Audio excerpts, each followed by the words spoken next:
नमस्कार मित्रांनो, स्वागत आहे तुमचं माझ्या डेली ब्लॉगमध्ये. मित्रांनो, 2-3 दिवस झालं मला काय रील टाकायला जमत नव्हतं, कारण मी तसंच होतं त्याला. आणि तुम्ही माझे लॉंग व्हिडिओ किंवा शॉर्ट्स व्हिडिओ तुम्ही बघत असताल, कारण मी शेतीबद्दल व्हिडिओ रोज डेली ब्लॉग वगैरे अपलोड करत असतो. या 2-3 दिवसामध्ये मला जमलं नाही, कारण हे तसंच आहे. तुम्हाला सांगतो मी की कला कधीच व्हायला जात नाही मित्रांनो. कला खूप महत्त्वाची आहे.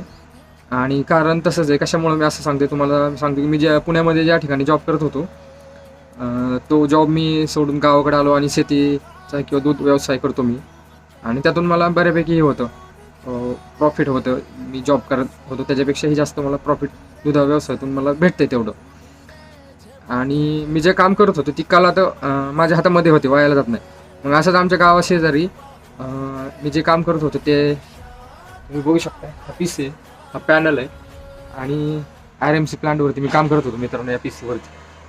तर त्यांचा माणूस आता सुट्टीवरती गेला आहे. तर त्यांना ग्रुपवरती मला मेसेज आला होता की आमच्या गावाजवळ अशा ठिकाणी माणूस लागणार आहे आणि तो बदलीसाठी माणूस हवा आहे. तर मी लगेच त्यांना कॉल करून सांगितलं की हां ठीक आहे, मी आहे आणि मी येऊन जाईल. तर गेले 2-3 दिवस झालं मी या ठिकाणी येतो आहे कामाला.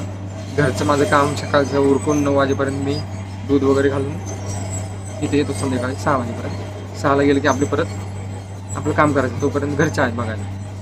व्हिडिओ बनवायचं कारण म्हणजे कला कधीच व्हायला जात नाही. तुम्हाला 2 पैसे कुठेही भेटतील किंवा तुम्ही कधीच उपाशी राहू शकत नाही या कलेच्या आधारावर. म्हणून कला जिवंत ठेवा. धन्यवाद.